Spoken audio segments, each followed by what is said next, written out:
Hello students, मैं अजीज़ बोहरा आप सभी का अपना वाला यूट्यूब चैनल में स्वागत करता हूं। इस वीडियो से और यूट्यूब से मेरी जो भी अर्निंग होगी या जो अर्निंग हो रही है उसका 10% गरीब बच्चों को फ्री एजुकेशन प्रोवाइड करने में किया जाएगा, तो सपोर्ट करते रहिए।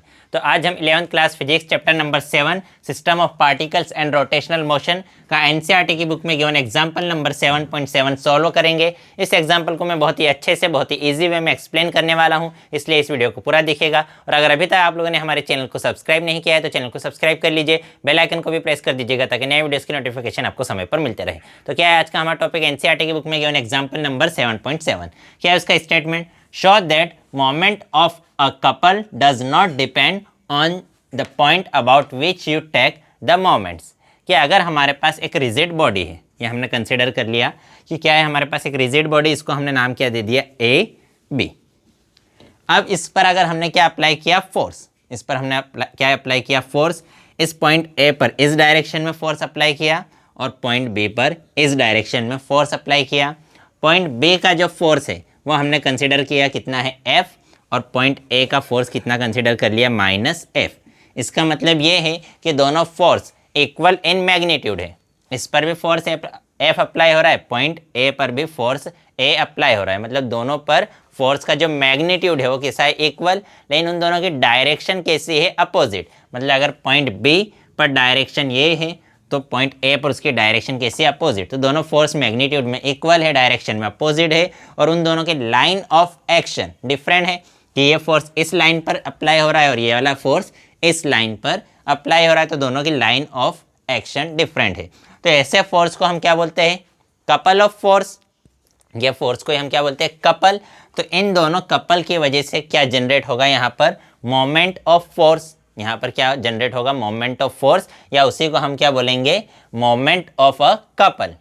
कि दो फोर्सेस है, दो फोर्सेस को हम क्या बोलते हैं? ऐसे फोर्सेस जो equal in magnitude and opposite in direction हो और दोनों के लाइन ऑफ एक्शन अगर डिफरेंस है तो ऐसे फोर्स को हम क्या बोलते हैं? कपल।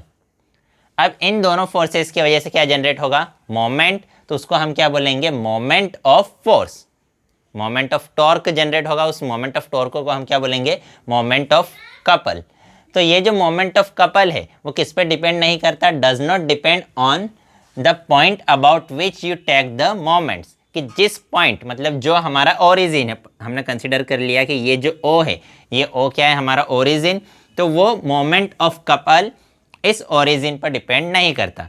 तो हमने कंसिडर किया कि ये ओरिजिन है, इस पॉइंट ए का ओरिजिन के रिस्पेक्ट में पोजीशन वेक्टर हमने क्या कंसिडर कर लिया? r1। और पॉइंट बी का ओरिजिन के रिस्पेक्ट में पोजीशन वेक्टर क्या कंसिडर कर लिया? r2। देखो यहाँ पर हमने f लिया है माइनस एफ और यहाँ पर प्लस एफ, या यहाँ पर माइनस एफ ले लो, यहाँ पर प्लस एफ, दोनों से कोई डिफरेंट नहीं पड़ेगा। माइनस का साइन सिर्फ ये रिप्रेजेंट कर रहा है कि जो डायरेक्शन है वो अपोजिट। तो इसका पोजीशन वेक्टर हमने लिया r1, इसका पोजीशन वेक्टर पॉइंट बी का पोजीशन वेक्टर लिया r2, और ए बी जो है, ए बी इस डायरेक्शन में हमने कंसिडर कर लिया। ए बी क्या है? Displacement vector. तो अब हमें अगर निकालना है, क्या निकालना है? Couple of force. क्या निकालना है? या मोमेंट ऑफ अ कपल। तो moment of a couple equal रहेगा, किसके इक्वल रहेगा? Moment of force at point A and moment of force at point B. कि पॉइंट ए पर कितना मोमेंट ऑफ फोर्स है प्लस पॉइंट बी पर कितना मोमेंट ऑफ फोर्स है। तो मोमेंट ऑफ फोर्स को किससे रिप्रेजेंट करते हैं? टॉर्क से। तो इसको हम टो1 प्लस टो2 लिख देंगे। टो1 मतलब moment of force at point A, टो2 का मीनिंग क्या है? Moment of force at point B.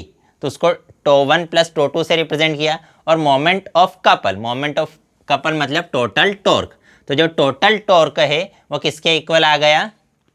To plus tau two. अब टो किसके इक्वल होता है? आर क्रॉस एफ के इक्वल। टो किसके इक्वल होता है? R cross F. तो जो टो1 है वो किसके इक्वल रहेगा? टो1 का पोजीशन वेक्टर क्या है? r1। तो r के स्पेस पर मुझे लिखना पड़ेगा r1, और f की वैल्यू कितनी है? Minus F. तो f की स्पेस पर क्या लिखना पड़ेगा? Minus F. तो ये हमने वैल्यू लिख दी किसकी? टो1 की। प्लस ये लगाया प्लस साइन टो2। टो2 की वैल्यू क्या हो जाएगी? r2 क्रॉस f2, ये वैल्यू हो जाएगी। ये जो माइनस का साइन है ये आ जाएगा बाहर, तो हमारे पास क्या आ जाएगा? Minus r1 cross f plus यहाँ पर क्या आ जाएगा हमारे पास R2 क्रॉस F2, ये वैल्यू आ जाएगी। अब देखो F यहाँ पर भी है, या इन दोनों को, ये माइनस वाले को बाद में लिख देते हैं, प्लस वाले को पहले लिख देते हैं, तो हमारे पास क्या आ जाएगा R2 क्रॉस F2, ये F2 नहीं, दोनों फोर्स तो सेम है तो इसलिए दोनों की जगह हम F ही रहने देंगे। तो ये जो बाद वाली वैल्यू है उसको पहले लिख दी और पहले वाली वैल्यू को हमने लिख दिया बाद में। तो ये वैल्यू आ जाएगी हमारे पास R2 cross F minus R1 cross F। दोनों में से F को क्या करेंगे, कॉमन निकालेंगे, तो हमारे पास क्या आ जाएगा R2 minus R1 cross F, ये वैल्यू आ जाएगी। ये किसकी वैल्यू आई, टो की वैल्यू। अब देखो R2 क्रॉस F की अगर वैल्यू निकालनी है तो ये जो हमारा ट्राइंगल है OAB, ट्राइंगल OAB में हम ट्राइंगुलर लॉ लगाएंगे। तो अब ट्राइंगुलर लॉ क्या कहता है कि दो सेम डायरेक्शन की साइड, तो सेम डायरेक्शन की साइड मतलब R1 प्लस AB, ये O से A की तरफ गए, A से B की तरफ गए, तो इन दोनों की डायरेक्शन सेम है, तो इन दोनों का जो सम है वो ट्राइंगल की थर्ड साइड के इक्वल होता है, जो कि क्या है अपोजिट डायरेक्शन में, O से A से B। अब जाना कहाँ चाहिए था, B से O, लेकिन ये जो OB है उसकी डायरेक्शन कहाँ है, O से B, तो दो साइड का सम थर्ड साइड के इक्वल रहेगा और थर्ड साइड के अपोजिट डायरेक्शन में। तो ये R1 इधर प्लस में, उधर जाकर माइनस, तो AB इज इक्वल टू क्या आ जाएगा R2 माइनस R1, मतलब R2 माइनस R1 की स्पेस पर हम क्या लिख सकते हैं AB, तो टो इज इक्वल टू क्या आ गया वेक्टर AB क्रॉस F।